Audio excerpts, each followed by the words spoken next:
Hey everybody, welcome back to the Wolf Pit with another episode of What Are We Eating? I really hope that I don't butcher the pronunciation of this product. If I do, feel free to laugh at me and make fun of me in the comments. Just let me know the proper way of saying it. So here goes.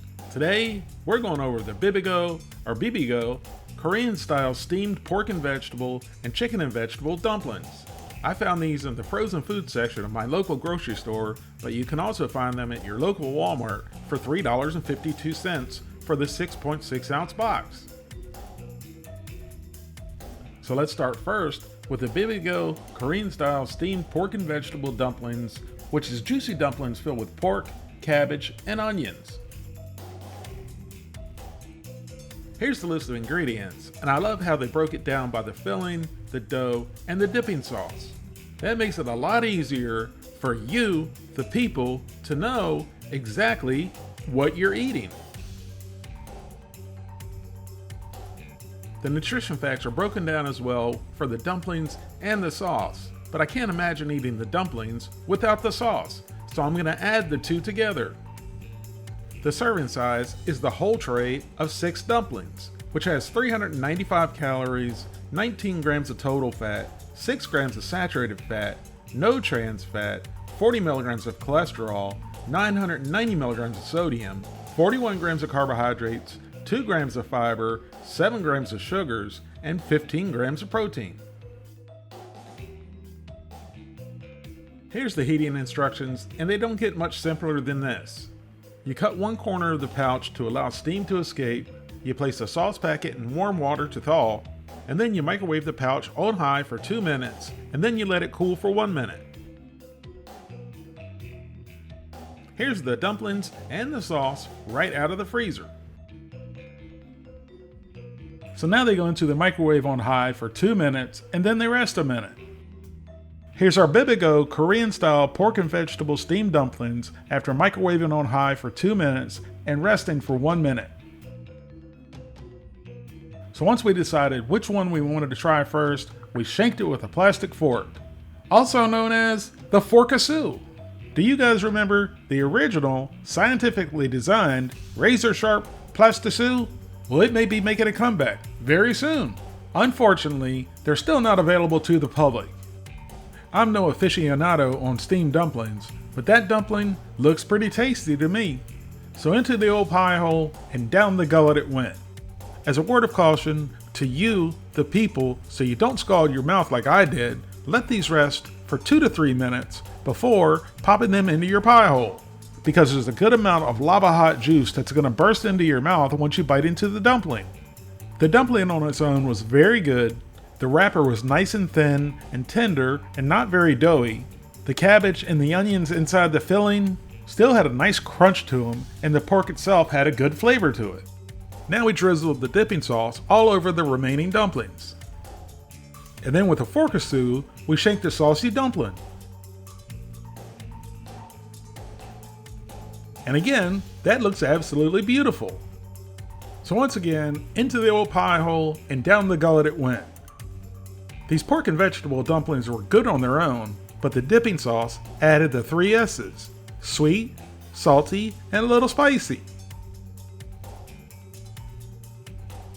Before we went to the next part of the video, my daughter had to try one for herself, and by the look on her face, I think she enjoyed it as much, or maybe even more, than I did. So next, I wanted to see for myself, and to show you, the people, what was inside the dumplings. And they're exactly as described, with pork, cabbage, and onions. And it's actually a good meatball size of pork. These were so good, we had to finish off the tray before moving on to the chicken dumplings. Well, we didn't have to, but we couldn't stop eating them. Now let's try the bibigo Korean-style steamed chicken and vegetable dumplings, which are juicy dumplings filled with chicken, cabbage, onions, and mushrooms. And here's the ingredients, and once again, they broke it down by filling, dough, and dipping sauce to make it easier for me, the person, and for you, the people, to see exactly what we're eating.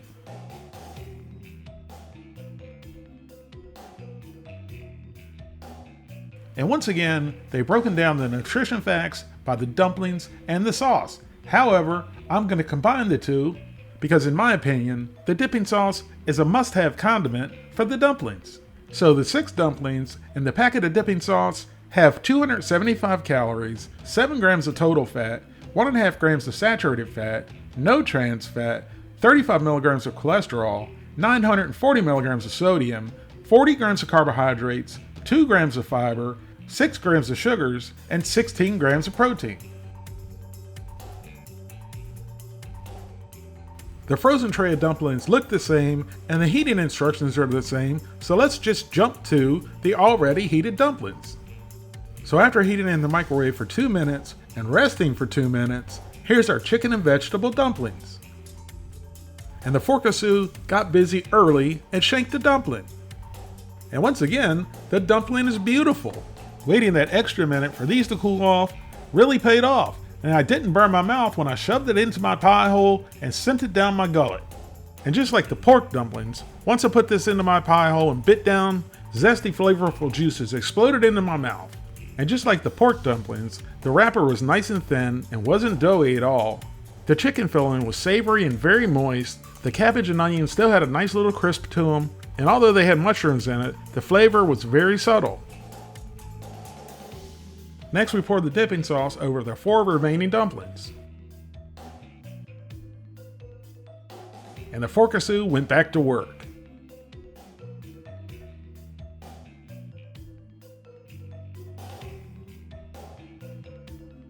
And just like the dumplings before, it's absolutely beautiful. So into the old pie hole and down the gullet it went. Before it was time to take a peek inside, we had to try one more just for the sake of trying one more. Why? Because we can. I know these aren't hand wrapped, but how do you get a machine to wrap these so perfectly and beautifully? So now let's take a peek of what's inside the chicken dumplings.